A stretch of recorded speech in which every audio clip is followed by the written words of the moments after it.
What's happening, everybody? Welcome into a brand new episode of Crossed Up. Friday morning, August 23rd. Phillies coming off of yet another series loss. And another series loss to the Atlanta Braves. I don't have a whole lot of nice things to say here today. And Anthony, I think that you and I are starting to go in different directions on this team. And we're not trying to embrace debate or manufacture debate. But I've been with you pretty much lockstep in that, hey, ebbs and flows of the baseball season is a veteran group. They're kind of out on an island. What's the motivation right now? They'll lock in when they need to lock in. But as this thing continues to kind of, I don't want to say spiral out of control. That's probably an exaggeration. But as the Phillies can continue to play just utterly lackluster baseball, just abysmal, lifeless baseball, I do think that some of the questions that people were maybe asking a month ago, 6 weeks ago, that at the time felt premature, I think are at least now valid. So I definitely want to explore that with you today. And, one other thing that I'll say, rather than come on here and rant and rave like a lunatic, I spent a lot of time this morning really diving into some numbers. Some of them surprised me in a positive fashion. Some of them downright concern me. So I certainly want to comb through all of that stuff with you as well today. But just your initial impressions on what we watched over 3 days in Atlanta, which, I don't know where you fall on this. We haven't really talked a whole lot. I sure as hell was not impressed. I guess, where do you come in on all this? Well, the offense has been terrible. I mean, there's no other descriptor. You can't have your top three guys, and it really, to me, it's predominantly them. You can't have your top three guys go 2 for 33 in a series against the Braves, and that really is what it comes down to. So they were able to get away with one against Atlanta because other people in the middle game of the series, because other people were able to get the job done. And I know Schwarber drove in the one run on a ground out and Turner drove in the one run on a sac fly, but it was really because of key hits from the bottom of the lineup that made the difference in that game, right? Offensively. If you don't have the other guys going when those three are just not doing, first of all, when those three are not doing anything, your chances of winning diminish significantly, right? But if you don't have at least a couple of the other guys going, forget it. It's nail in the coffin, right? So those three are the ones that drive me the most crazy. There's other problems in the lineup right now, but if the three guys that you are getting the most frequent plate appearances and in the key spots that they are coming up in, and they are just flailing away because they're striking out at a ton of at bats. It's like they're useless at bats. Like those are the ones that have to leave you annoyed and concerned, because the other guys are the other guys. But those are your key guys. Those are the guys you're paying almost $1 billion to win you a championship. They should not be immune from slumps. Every player slumps. Every player goes through it. But I think what annoys me, it's not just 2 for 33 in 3 isolated games. It's 2 for 33 in an important series where you have not played well. And there are questions about this team. And for as bad as it's been, you kind of had a chance to go down there. And I don't want to say deliver a knockout blow, but you win that series. You wake up 8 games up today, under 40 games to go. You're in a really good spot. And they're still in a fine spot within the division. But this is the problem. This is not new. This has been going on for two plus months now. And it's like, yo, guys, like you can't lock in for 3 days here and give me more than 2 for 33. Like Kyle Schwarber, who, I love and I've sung his praises, 4 for 27 his last 7 games. And like, I get it. He's streaky. That's what he does. Trey Turner, he's streaky. That's what he does. We were just talking a week ago about how hot he was getting. Like, this is what he does, I guess. But when you're talking about a team that's 12-19 in the second half, that's 2-8-1 in their last 11 series, and we want to give them all this credit about being a veteran group and being adults and having the it factor and being that team, and then you go out and you play like total dog shit, like, I find that to be extra annoying. So for all the people out there that go like, that's baseball, like, it is baseball, but like, also, like, where are you guys at? Like, what the hell is going on right now mentally? And like, you listen to Trey Turner talk after the game, and he's like, well, we want to perform and we think we will. And like, you say all the right things, but you got to go do it at some point. And that's where, as this thing progresses, my mentality about this team is starting to change a little bit. Like, I've always given them the benefit of the doubt. And like I've always said that despite the inability to win championships the last 2 years in favorable spots at the end, I still have a trust in what this team is or what they are from their mental makeup. They have not done anything in the last 2 months to give me any trust. Every time they have an opportunity to win a rubber match, every time they have an opportunity to win a series here lately, they fall on their face. And I think it's fair to kind of question, like, forget whether this team's a 95 win team, a 100 win team, a World Series contender or not. Just like, is it fair to question some of the trust that people like me that have tried to be fair about this, have previously given this team? Like, based on what lately? Based on what? Yeah, I mean, you're right, Bob. I mean, it's fair to question your trust because it's gone on for too long. Therefore, is there something with this team that maybe was overvalued? Did we look at this team and say they're not as good as we thought they were? It's quite possible that that's the case. But the one thing I cling to, and the reason that I'm not quite with you yet, ready to bail, is I see improvement in pitching. I see the starters have, over the course of the last couple times through, for the most part, Taijuan Walker aside, have been pretty good. Like I think Wheeler, Nola, Sanchez gave you 3 good to very good starts I in thought this series. Sanchez was okay last night. There was a lot of Yeah. traffic on the bases. Like, credit to him for getting out of danger. This is not a very good Braves lineup right now. Yeah. I mean, that's the other thing that's frustrating, right? Like, so the Braves scored how many runs in that series? Eight Yeah. runs. It's Yeah. not like they went off. It's not like the Phillies pitching didn't do its job. But that's also a lineup featuring Gio Urshela and Whit Merrifield. I mean, like, come Yeah. on. And you look at it in each individual game. Like, Sanchez was okay last night, not the reason the Phillies lost the game. Certainly, Zach Wheeler threw well in the opener, but like, you let Marcell Ozuna beat you. Like, it's one guy you can't let beat you in that spot. Like, I hear you. Big picture, the pitching has been a little bit better. They got a great performance from the bullpen on Wednesday night. And I thought, of anything that happened this week, that was the one thing that you could say, like, all right, the bullpen for 3 days down in Atlanta did a pretty nice job. Yeah. There were some tense moments, but they got the job done, which is something they haven't been doing lately. But it just the context of some of these innings and the way they played out, it's like, my God. Yeah. No, I agree. And there has been the lineup has been utter horseshit. I mean, for lack of a better Thank you. I term. appreciate that, because as No. I've been ranting and raving to you via text message all week, or like, I felt like I was talking to Dave Spadaro of the Phillies, just like, oh, they're fine, everything's fine. No, it's all I'm, good. but, I'm no, like, the, come but on, the, man. the reason I click again, and you're not the only one who's texting me. It's so funny because I got this crazy fan. His name's Gabe, who I know. It's the only reason he has my phone number. Who is out? He's worse. I guess he's not a listener of the show. Yeah, he's a listener of the show, Okay.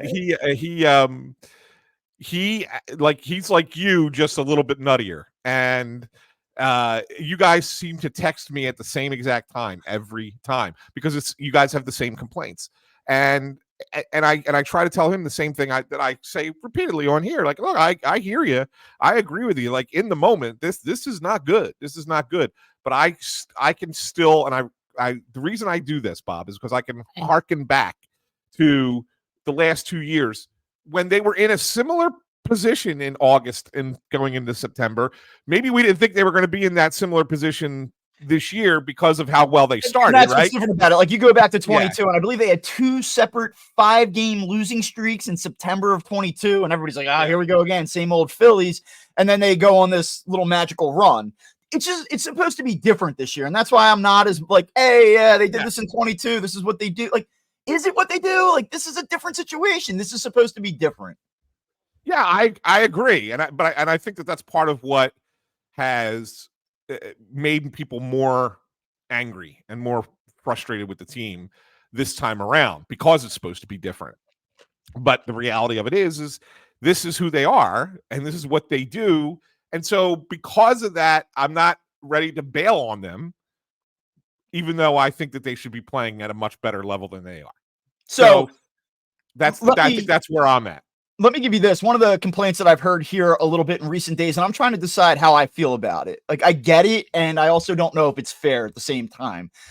This idea that they don't hit Bryce Harper in the ninth inning, and we can talk about what goes into that. If you're off, not having to stretch and ramp up for multiple innings and swing in the cage and go through the mental notes of who you're going to face and what they may throw. Like, the off day is not as simplistic as maybe we all want to make it out to be. But does not using Bryce Harper, go back to Sunday, and kind of that passive approach, is there anything to be said when you consistently employ a passive approach, including not hitting your most consistent guy last night in the middle of the order in a swing game against the Braves? Like, are you subtly over time letting these passive approaches collect and accumulate? Does that have an impact on a team and its ability to maybe not dial up the urgency the way that it should? Like, can you sit here and say, hey, it doesn't seem like the Phillies from a strategic standpoint are placing the utmost urgency in a game-to-game basis. So is it fair that the players maybe don't exactly dial in the way that they ought to? Like, are they so bought into this idea that if we can win the division and get to October healthy, then truly none of this matters, even as we embarrass ourselves on the way to the finish line?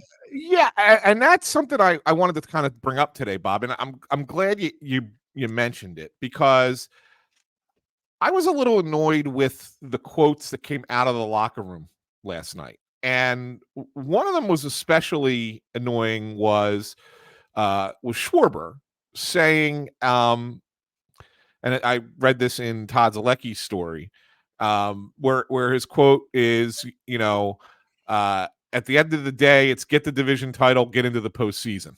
That's what you want to hold on to and keep fighting for. Whenever the day comes, if we clinch or whenever we make the postseason, we have to keep fighting, keep willing ourselves to get to that finish line.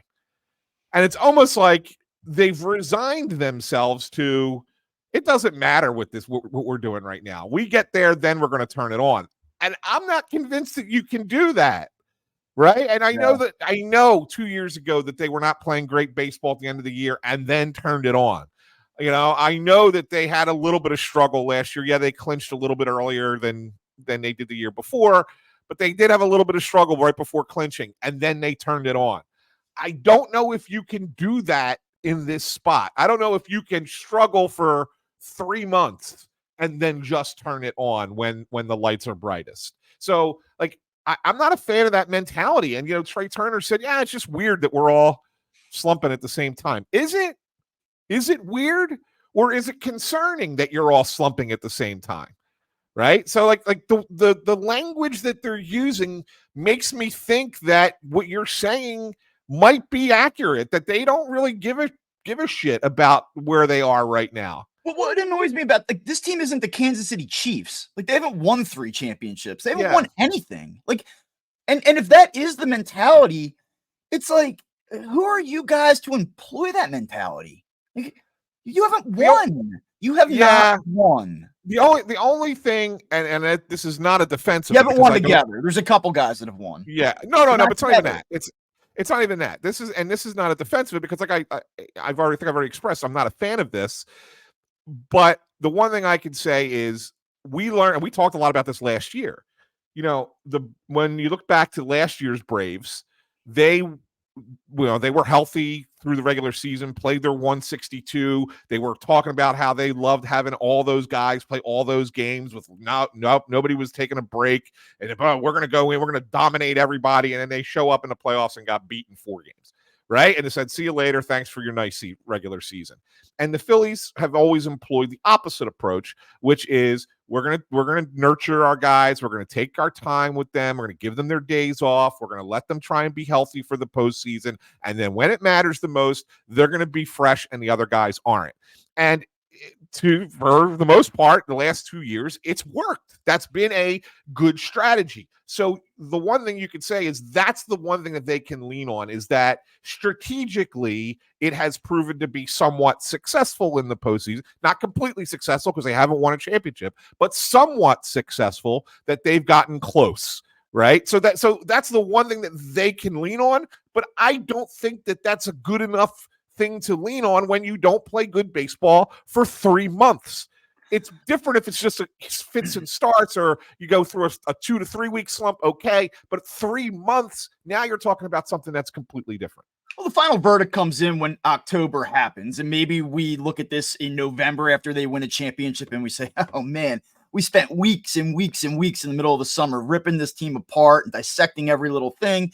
And sure enough, a veteran group that had been there a couple times in a row, knocked on the door, they knew exactly what they needed to do to break through it. Awesome. And we'll love them forever.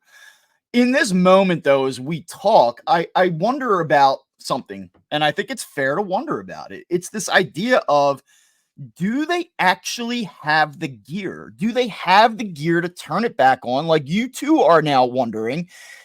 And if they do have the gear, is the manager not doing a good enough job of finding a way to get to it? Like, we talk all the time about Rob and the culture and how well he connects with the players. I will just say this. When you look at what has gone on now for months, because we're well beyond the ebbs and flows of a baseball season. Like we're not talking about this. That's baseball. That's the sport. Like, no, actually, you don't have to play like dog shit for 11 consecutive series with temporary reprieves mixed in. Like we're no longer ebbing and flowing when you're talking about a 2.5 month sample here. This team's been largely mediocre for now half the season. So that all being said, like, this is the first time since Rob Thompson's taken over, the first time where I've come on this show and been like, forget the, leaving Jose Alvarado in on Tuesday, which I thought was comical. Like I heard his explanation post game. Like I was trying to find Albie some confidence. Like Rob, after the third walk, the confidence was gone. Like we all knew what the end result of that inning was going to be. I also think he was kind of sugarcoating his real reason. I don't think that was the real reason, but that's beside the point. Right. I think the real reason was they had, again, and you can argue that this is the right decision or the wrong decision, and I think it's fair on either side, is that he had already warmed up Hoffman, didn't want to warm him up a second time because that's I have no problem not going to Hoffman. Go to the kid. And if it's like, we want to protect the kid, well, then why is he here? That's what I'm saying. That's find really, out if he can do it. Really the give the kid a chance to see if he can sack up and get a key out in a big spot. Maybe that does something for his confidence. What's the worst that can happen? He doesn't clean up Jose Alvarado's mess? Who cares? You think if he fails in that spot that anyone's going to be pointing the finger at him? They're going to be like, well, thanks, Jose, for lighting that game on fire. I think that's soft. Again, like it's about a mentality. Like, someone show me a bulldog here. Someone show me the ability to just man up and do a job. And like, I know that that's like an oversimplification, and writers and talk show guys and podcasters lean into stuff like that, but it is sports. And like, we've all been around it. I've coached it. I've played it. Like there's something to be said for a guy just saying like enough and doing a job. Like you see that 9th inning last night, they have an opportunity. They get back into that game, 12 pitches. They get struck out through the heart of the order on 12 pitches. Bryce Harper, utterly feeble. You don't even have to throw Bryce Harper a strike right now. And by the way, I'll give you some data that backs that up in a little bit. I mean, just horrible at bats. Absolutely. And I know Iglesias has been really good for them lately, like really good. So I'm not sitting here saying that's an easy task, but like, give me something, man. Like, give me something. Yeah, there's people out there who think that Iglesias could be the Cy Young, which is crazy. I mean, he's been awesome. I understand that. But like 13 for 8. I know the Braves, they threw some good pitching this week. 13 for 89 with 3 extra base hits. And oh, by the way, 2 of them came from Weston Wilson and Johan Rojas. Come on, man. Nobody's pitching's that good. Nobody's pitching's that good. So I went to look this up, right, Bob? I wanted to do something on how feeble the offense has looked, and something. All right, let me just go look at what they've been since August, like beginning of the month, and their offense is actually pretty good. Because they pissed on the Marlins and Nationals for 2 nights, though. That's the thing. It's totally skewed. Nah, but is it though? Because they actually it is. It is. They didn't hit on Sunday. They didn't hit this week. They didn't hit in the first game against the Marlins. They don't. there's been so many nights where they just go out there. I agree with you. But earlier this month, they were actually pretty good, even though they were losing games. So that was more on. So it turns out that early in the month of August, they were losing games because their pitching was bad, and they were actually scoring some runs. I don't even remember what the beginning of the month looks like, but I go back to okay, so in Los Angeles, they woke up for 2 nights. They were terrible in Arizona. They had some cheap runs late in those games. Situationally, that's the thing. When you go back and you look at FanGraphs, though, and you sort it out, and you're like, oh, look at them, top 10. But if you watch these games, and I know you do, you know that this offense sucks right now. Well, that's what I'm saying. I wanted to write a story that they were playing, they were hitting poorly, and I'm like, well, I can do the sample size of the Braves series. But if I start pulling it back further and further, it turns out that the offenses, their highest batting average for a month is in August so far. Well, and here you go. So I wanted to get to Kevin Long today because, when this happens and you have a series like you just had, it's like, what's this guy doing? And, to be honest with you, what conversations are going on right now, right? Yeah, well, here's the thing. There's two different ways to look at this. I'm going to be fair here. Because if you just look at their season-long performance, let's say you fire Kevin Long, right? Let's fire Kevin Long. A team's going to hire Kevin Long, and when they do, they're going to put out a press release, right? And they're going to say, Kevin Long helped guide the Phillies in 2024 to top 10 team batting average, top 10 on base percentage, top 10 slugging percentage, and top 10 OPS. And for all the strikeouts that the Phillies had this week, they're still only 13th. Pretty good. They're in the top half of the league in strikeout percentage. And they also have the third highest hard hit rate. So, when you look at this season overall, you sit here and go, they have performed comparatively well to the rest of the sport. So how do you fire a guy who's got an offense that's in the top 7 or 8 of almost every category? Now, on the flip side of that, not all 30 Major League Baseball teams have a bunch of $300 million players. I mean, the Phillies have 5 guys making at least $20 million. So, they ought to be up there, too, in all fairness. The problem is, though, Anthony, and, I hear you, and, I totally get it, but, now let's work through this. Brandon Marsh has taken a massive step backward this season. He has been borderline unusable since basically late May. He has a 33.9% strikeout percentage this season. That's the bottom 2% of all players in Major League Baseball. And I'll take it a step further. Of players with at least 350 plate appearances this season, only Nolan Gorman, and wasn't he just sent down? Yep. Jose Siri and Zach Gelf? I don't even know who the hell that is. Geloff. Geloff? Yeah, the Oakland A's. Cool. They are the only 3 players in baseball with a higher strikeout percentage than Brandon Marsh. This is a guy that we were talking about potentially being an everyday player for this team. And he's been unusable left or right. And what really gets me is the ability to handle the fastball. He's always been a bad hitter against breaking balls, right? Last year he hit 188 against breaking balls. This year he's hitting 165 against them. That's not that much of a dip. He's just not a good hitter against breaking balls. But last year he had 327 against fastballs. He's hitting 265 against them this year. He can't do damage. He's swinging through everything. He struck out 37 times in 84 at-bats in the second half. He's hitting 167 in the second half with a 523 OPS. He's been horrible. He's been a horrible, horrible hitter for this team for a month and a half. And really more than that, but especially the last month and a half. Where's the adjustment? Where's the adjustment? Yeah, it's not there. And I'll ask you this question, Bob. I don't know if you saw, and not that I think that this guy is got much left, but the Dodgers just DFA'd Jason Hayward. I'm good personally, but go ahead. Are you good? Well, because you got Brandon Marsh has options left. Do you sit there and say, let's try and get Brandon Marsh corrected? Send him down. Let him work on this in the minors for a few weeks. Claim Hayward can serve the same purpose as a left-handed hitting outfielder Why not for just the bring up time Cody being, Clemens? Cody Clemens has been because Cody red Clemens hot can't to play. He's not a good defensive outfielder. Yeah, The one thing about you Jason go Hayward, stand out in left field if you want to play Rojas. but Jason Hayward's at least a really good defensive outfielder, right? I mean, he's had some success in the past. He's a veteran guy, always liked in every clubhouse he's been in, like everywhere he's been one of those guys. So he would be one of those guys who would certainly fit in, right? And could be an extra guy just for September. And then you're not going to, you make a determination between if Marsh gets right, then fine, Marsh can be your left-handed outfielder for the postseason. And if not, then Hayward's just a guy that you can have there instead. Either way, it gives you a little bit more of a cushion. And I don't know.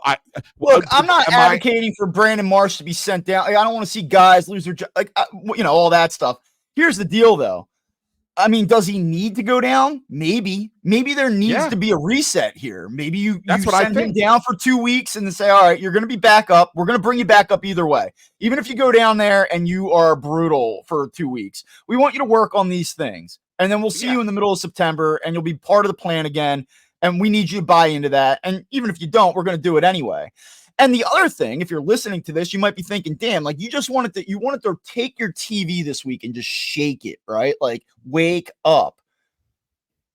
I'm not saying that you need to make an example out of a guy, but you think Brandon Marsh goes down to AAA? That doesn't kind of go like, that's one of those ones that, hey, oh, okay. Exactly. That's the other reason why I would do it. So that's the other reason I would do it. I mean, he's got 2 options left. You're not going to burn through 2 options with him at 25 years old, right? He's a major league player. So why not use one of them? Well, he's at a pivotal point in his career where, not only he's just his own career, but, certainly here, I think the Phillies have a decision to make about, hey, what is this guy? Is he the guy that we thought was incrementally improving and that we really like? And he can do a lot of things for us, and he's a great dude, and he can hit righties, and it's okay if he's never going to be a full-time guy. He doesn't have to have 700 plate appearances a year, but he was a good enough player against right-handed pitching for a long time where you say, like, okay, you have a usable major league player here. But we're starting to kind of trend towards dangerous territory where it's fair to wonder, like, what is Brandon Marsh's future in Philadelphia? He's not good enough. If this is what he's going to be, he doesn't need to be here. And that's the unfortunate reality of it, because everyone loves Brandon Marsh. He's a good dude. And I think he's going to figure it out. But this version of him, he's borderline, he's unplayable. Well, I'm sitting there the other night going like, oh, wow, he put the ball in play and it was a key sack fly. And like, that was actually a huge at bat. They might get swept if that doesn't happen. But like, that's not the bar. That's not the bar for a guy like Brandon Marsh. Oh, hey, he put it in play. Good job. Like, come on, I mean, look, you got, so here's, let me ask you a question. Austin Hayes is due back tonight. Well, I'm just saying he's due back. I know. So you're probably sending down Cal Stevenson, is my guess. Yeah. I can't imagine that it's the other way, anything else other than that. How are you using your outfielders, your 4 guys, Hayes, Marsh, Rojas, and Weston Wilson over the course of the next month in left field and center field? How's Bob Wankel's managing the Phillies? How are you using those 4 guys? I don't know. It's a massive problem because, Weston Wilson has given this team a lot of really good bats lately. But the reality of this is that you run the risk of overexposure. We have this conversation about Edmundo Sosa all the time. And I'm not just saying because he had a bad game last night that, hey, look, see? But, like, I don't know that you can run Weston Wilson out there. I think you get diminishing returns if you play him 5 times a week. And I know that they're so desperate for offense right now. I had no problem with Weston Wilson playing and starting last night because you're so desperate for anything right now that you're hoping that maybe these at-bats carry over tonight, even though it's a tough matchup. But that's not the best use of that guy. Like, you've really got to pick your spots. Austin Hayes has to be better. I don't know what he even is right now. I don't know that I can trust Brandon Marsh, period. We're at a point where, for everything I've said about Johan Rojas, like, why not Johan Rojas? He's just as productive as any of these other guys who are supposed to be more offensive first players. And at least I know that he can run around out there in center field and make some pretty good plays. So, like, now I'm almost at a point where I'm like, yeah, let's pencil in Johan Rojas every day in center field, because why the hell not? That's That's not ideal, man. Like, truly not ideal. Yeah, I agree. It's really unique to me, and that's why I suggest trying. Maybe you try different things. You know, it just is concerning. I don't think any of us foresaw Brandon Marsh being this bad, and that includes the president, general manager of this team, includes the manager, includes the other guys in the clubhouse, all the media that covers this team on a daily basis. I don't think any of us saw it being this bad for Brandon Marsh. And so therefore that has such a domino effect onto everything else that happens with that outfield. Like, they made a decision. When you think about when they traded for Austin Hayes, they made a decision that we got Brandon Marsh, so he can play a lot of center field for us, and we're going to take at bats away from Johan Rojas, and this will be marginally better than what we had before out there. Well, it's not going to be that now, because Brandon Marsh has gotten worse since the trade deadline, and so therefore, games, Anthony, his last 15 games, he has struck out 20 times in 39 at bats. Yeah, it's more than 50%. Yes, crazy. Yes, it is crazy. And so, like, it's gotten worse than what it was at the deadline. And so now you're in a situation where it's like, well, what the hell do we do? And you're right. I mean, I'm not the biggest Johan Rojas guy. I think a lot of what we've been sold on him has been somewhat overrated, but the reality of it is that, yes, he's putting together more competitive at bats than Brandon Marsh is right now. He's hitting the ball harder than Brandon Marsh is right now. And if he finds his way onto the base paths once a game on average, whether it's with a hit, a sacrifice that goes awry, or a walk, or I mean, it rarely walks, but whatever, an error, who cares? He could create some havoc on the bases. So to me, that there's more value in that right now than there is in Brandon Marsh being in the lineup. And that's a major flaw with this. So let's say you reset the Phillies' activity prior to the trade deadline, and the trade deadline was tonight. They act in a different fashion. They have a little bit more urgency, a little bit more desperation. Yeah, they have to. They absolutely have to.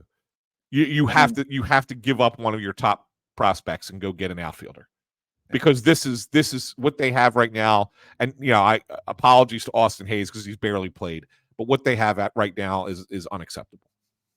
And of course, there is a world where he goes and figures it out. The light clicks. Like, we've seen him produce for extended stretches before Brandon Marsh. Like, it's not to say that it's not in there, but right now it's not in there, or it doesn't appear to be in there, and he doesn't appear to know how to unlock it. So it does beg the question, what does this look like moving forward? And the other guy, because we've already talked about the top of the order, I want to isolate Bryce Harper in a moment, because this is all to me about Bryce Harper at the end of all of this conversation.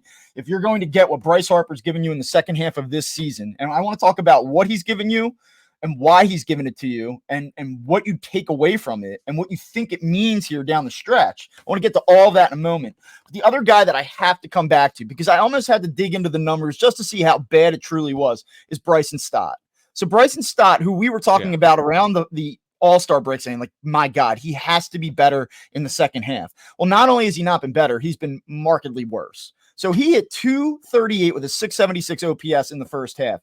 He is hitting 222 in the second half with a 592 OPS. His on-base percentage, because remember we said, well, hey, he's sacrificing some of that hit tool for increased patience at the plate, and he's walking more, which he was doing early on this season. He has a 247 on-base percentage in the second half. And you look at his at-bats, and they are utterly feeble. He's in the bottom 9% of Major League Baseball in hard hit percentage, bottom 16% in average exit velocity. So when you look at him, and what really concerns me, it feels like sometimes the Bryson Stott squares up a baseball, and you're like, damn, that's not a bad swing. You seem to be on that, and it goes nowhere. Like, I don't know what I'm watching with him, but like, the ball just has no life off of his bat. And like, the numbers back it up. He's not hitting anything hard. He used to be a grinder with 2 strikes. You get 2 strikes on him, and you're like, yo, this is going to be he's going to give you a tough at bat. And he's not giving you anything right now. And it's the same thing with Marsh. Like, you look at what he's done against fastballs this season. He hit 304 against the fastball in 2023. He's hitting 212 against fastballs this season. You can't be a productive major league hitter and hit 200 against fastballs. And they have this guy hitting fifth sometimes. I mean, holy shit. So when you talk about like confidence in the Phillies, like that's the thing. Like, you go across the board and you're like, look, as a team, they're actually kind of been productive. Like, yeah, I guess. But how do you feel about Trey Turner in this moment? Not great. How do you feel about Bryce Harper in this moment? Not great. How do you feel about Johan Roa? How do you feel about the entire outfield minus Nick Castellanos, a guy that we spent 45 days talking about at the beginning of the season? Is he even playable anymore? You don't feel good about Stott. Real Muto's been a little bit better, but you just go by player, case by case, and you're like, yeah. Alec Bohm's been the only consistent player in the lineup all year. Only consistent player, and he can't hit a home run. I mean, like, that's a different story. Like, I know I'm just picking on the guy at this point, but like, he's not a perfect player. No, but he's been the only consistent hitter. Consistent hitter. Yeah. From start to finish, the guy, you feel like, hey, there's a good chance he might do a job here. Right. Castellanos has been fine since May 1st. He's really kind of turned it on the last June, July, and August, although he struggled in Atlanta. They all did. And Real Muto, yeah, you're right. He started to get a little bit better, I guess, since his last 10 or 12 games is really, started to look a little bit more like the JT Real Muto. Other than that's big, by the way. I don't want to just overlook that. Like, it is big that JT Real Muto has swung the bat better. He had a big hit last night. If they would have won that game, we'd be all talking about it. So I don't want to overlook that there's been incremental improvement there, but this lineup up and down. Oof. But that's it. I mean, like, who else can you feel good about right now other than those three? And two of the three are just kind of like, okay, they're fine. Like, Bohm's been the only one who's been legit, and like you said, there's no power there. So like, that's why it's a big concern, because everything else has been so hit or miss, and it's mostly miss in the lineup. Yeah. And that's Schwarber hits the grand slam against the Marlins since the start of the National Series. His last 7 games, he's 4 for 27. Bryce Harper's 5 for his last 27. And then that brings me to Bryce Harper, because, we love to oversimplify and say, like, this team will only go as far as Bryce Harper goes. And like, that's probably true-ish, I guess, when it's all said and done. Bryce Harper is hitting 204 and 123 at bats in the second half with a 626 OPS. And not only that, and I know if you look at his numbers in August, I think his OPS is like mid 700s, and I think he's hitting like 260 something. And like, it's okay. You're like, oh, that's not terrible. But here's the problem, man. He has let me just make sure I have this right, a 252 on base percentage in the second half. Bryce Harper with a 252 on base percentage. It's not that he's not hitting for power, which he isn't. It's not that his batting average is good, which it's not, but he's not even drawing walks. I mean, you look at this. He has drawn 8 walks in 131 plate appearances in the second half, 6.1% walk rate. He had a 14.8% walk rate in the first half. Yeah. So like, not only is he not hitting, he's not even walking. He's chasing, man. And he's chasing everything. He ended a bat last night where he struck out. I think it was on 5 pitches, and not one was in the strike zone. Yeah. Not one. I mean, he's just going up there, and the body language is abysmal. Like, this is a thing that we've talked about. I know that he's a great player. He's a great player. He delivered maybe the single, other than the Phillies winning the 08 World Series, maybe like the Rollins, like the gapper against Broxton, but like, just for the pure theater of like, that home run against the Padres is an all-time moment. This guy's a slam dunk Hall of Famer. He has delivered more than what I think the Phillies could reasonably have expected when they handed him that contract. I think all of those things are true. You can be effusive in your praise of Bryce Harper, but right now, in this moment, as we talk today, not only are we seeing a player who's been totally unproductive here lately, but we also see a guy that just looks, he's not checked out. I think people mistake that. I think people mistake frustration for being checked out. But his body language has been dreadful. He looks like a player that is lost. I wonder if he's hurt. He might be, but like, this is like, he probably is. Like, it probably is. But like, how about like also then just own it? Like, I don't know what. Yeah, I never understand a hamstring. I never understand. So that we can all make sense of this. I'm healthy enough to play. I'm not myself though. That's fine. I never understand in sports why anyone hides an injury. especially in baseball where it's not a contact sport, right? So like I get it kind of, if you want to hide it in football or hockey because, hey, guys are coming after you, guys are going to hit you, maybe they'll hit you in the spot that you're hurting, whatever. But baseball's a non-contact sport. If you have an injury and you're playing through it, there's nothing wrong with saying that. There's nothing wrong with saying it. I think that they have this mentality that if we say it, then people think it's an excuse when we're not playing well. It doesn't matter. If you're a superstar player like Bryce Harper and you're putting up the pathetic numbers that you just described and you're playing hurt, you should probably say, yeah, I'm playing through something. It's not so bad that I need to be out of the lineup, but it's the definitely. Thing is, we say that from our perspective because then it helps us kind of navigate the discourse around him. But if you're Bryce Harper or the Phillies, you're like, we don't owe anybody an explanation about anything. The only thing that we owe is one another, giving ourselves the best chance to win. And they probably feel like even Bryce Harper at 80% is still gives them the best chance to win, which is probably true. But it does create this scenario though where we're talking and we're like, well, yeah, if you knew that Bryce Harper had a strained oblique or that every time he takes a step, his calf is on fire right now, we would all be a lot more, we'd be more fair. So that's when I enter this conversation. I want to, there has to be some accountability. You can't just always, every time Bryce Harper struggles, there is this group of fans are like, well, he obviously is hurt. Well, maybe he might be. I don't want to just let him off the hook quite that easily. But yes, there is an acknowledgement by me that he's probably less than 100%. Maybe that had something to do with what we saw on Sunday and wanting to give him time. And then you have Rob on Tuesday night. Some guys are banged up. I wanted to see if they could get through batting practice. Holy shit! What are we talking? I wanted to see if they could make it through batting practice. If it's that bad that you need to see if a guy can get through 30 swings in the cage to play him, then maybe, as you said, maybe that should be communicated then. Yeah. I mean, that's the thing. I like that. And that's why I'm reluctant to sit here and totally crush the guy for not playing well.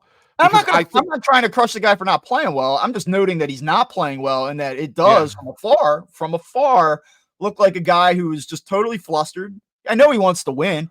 People are like, oh, he doesn't even care. I'm like, oh no, he cares. Let's get that straight. He very much cared. And we can talk about the Phillies not being dialed in. They're playing for October. They're taking it easy. Here's the one thing about that: these guys are individual entities, all of them, and they're watching their season numbers just decline drastically. Bryce Harper is acutely aware. I guarantee you that any given day that Bryce Harper wakes up, he knows what his average is, what his on-base percentage is, what he's done the last 7 games.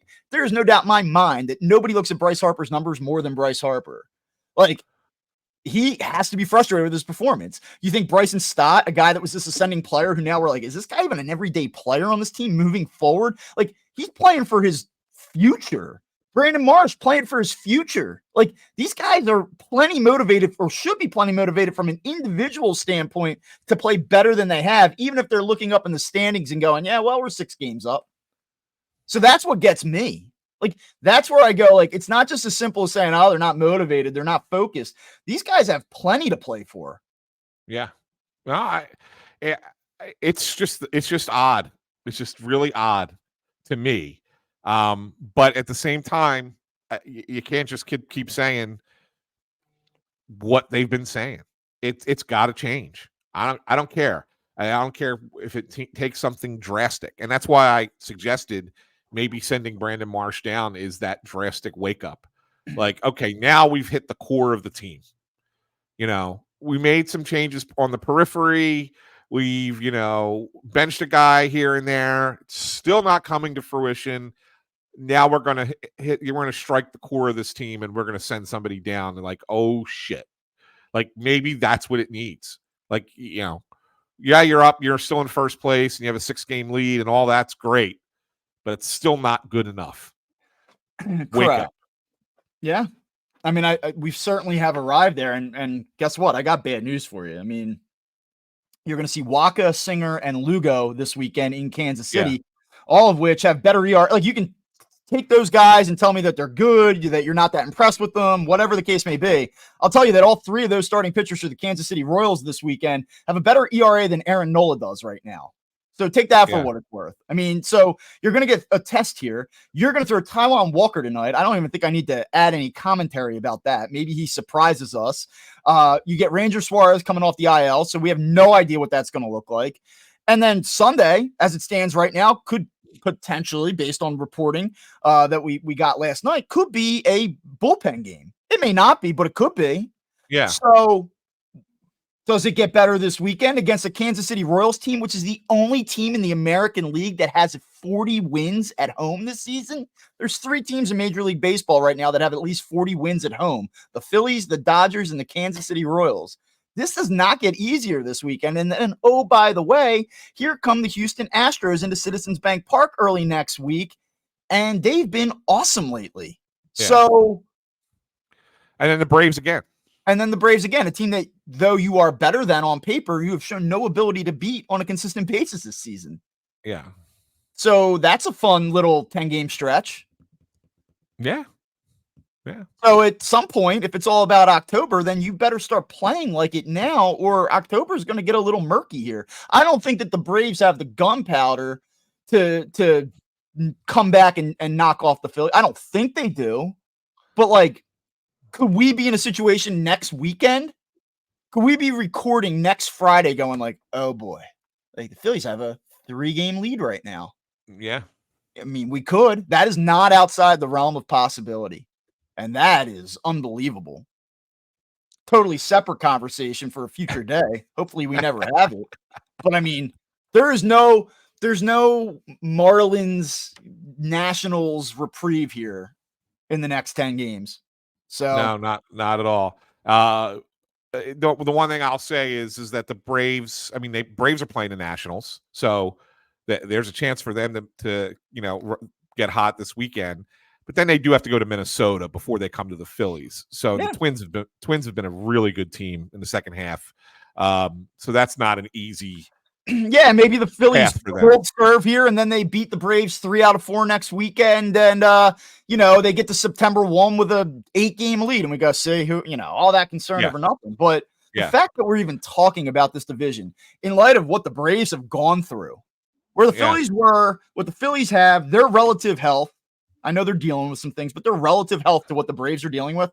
The fact that they could come into Citizens Bank Park next week, and we could be talking about the division and the significance of the series is, I think it's embarrassing. I do. I think if I were a pro athlete, though I could not imagine what that looks like, I think I'd be embarrassed. I really would. I think the Phillies should be embarrassed right now.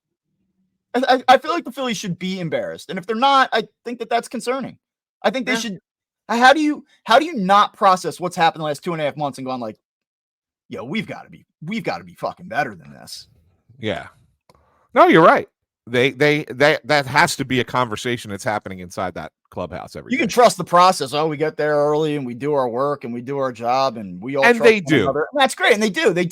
Like they care, they work hard, they do what they're supposed to do. They're professionals. There's no bullshit in the clubhouse. Like all that is true. But this is results oriented business, unfortunately. And so like, while you can do all the right things, someone just got to figure it the fuck out. Yeah, you're right.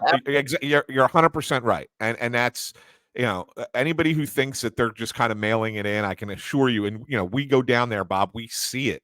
You go walking into that stadium 4 hours before a game starts, and they're already doing work. They're already putting the work in. The one thing I think is interesting on that front is, and I've heard John Kruk say this a couple times, and far be it from Krucker to be the the voice of reason in how you should approach these things, but he has suggested that maybe when you're going bad, to not have one of those days, to just show up and play, right? Show up half hour before the game and play. Like he said, that used to be a thing back in the day. Like you didn't do the pre-game. If you were so behind, take a day off from the fielding practice, batting cages, whatever pregame routine, and just show up and play. Yeah. And maybe a couple guys need that. Maybe that's a thing. And maybe the Phillies should think about that kind of change in approach. Not to say that you should do that every day, but maybe it helps you clear your mind enough that you don't have to think about it while you're working on it for 4 hours before a game starts. You show up and play. I hear you. All right. Well, that felt good. I feel like I don't want to toot my own horn here, but I think we've really hit it. Like you're trying to be fair, We but like, are. Yeah. I'm not going to come. I can't come on here and ebb and flow it anymore. Like, come on. No, you can't. It's not. This is not an ebb and flow situation. It's not. It's more than that. All right, hit me with Certainly more one than that. last thing because I gotta go do the day Yeah. job here. Yeah, I hear you, Bob. Great story on Fangraphs about the death of the curveball, and I wanted to get your thought process on this.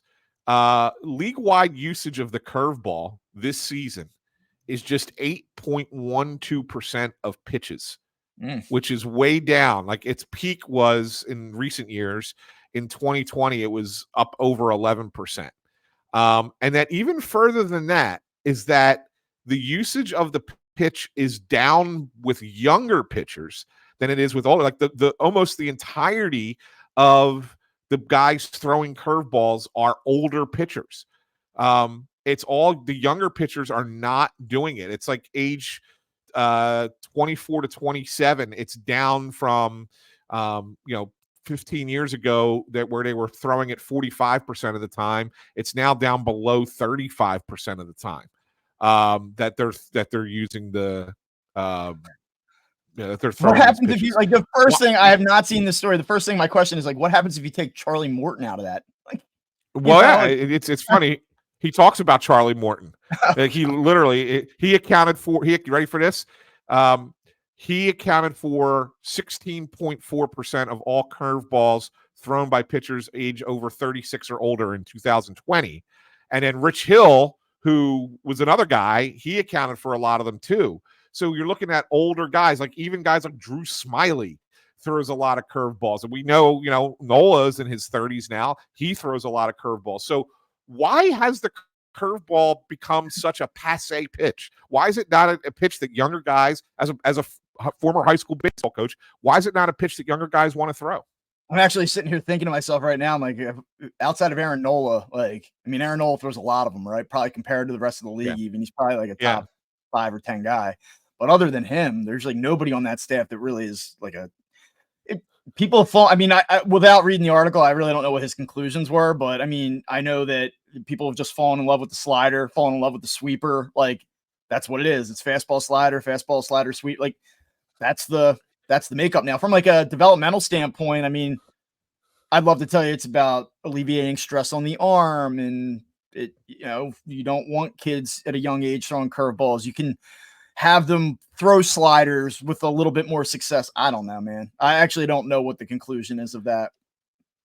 It seems like is it a byproduct then, Bob, of the whole throw harder mentality that you don't throw something that's that soft? Yeah. Because I would bet that the changeup has similar, maybe not as drastic, but similar numbers that are down. Yeah, and I don't even know. I don't know what's happened in the last 2-3 years. I mean, I haven't coached high school baseball since 22.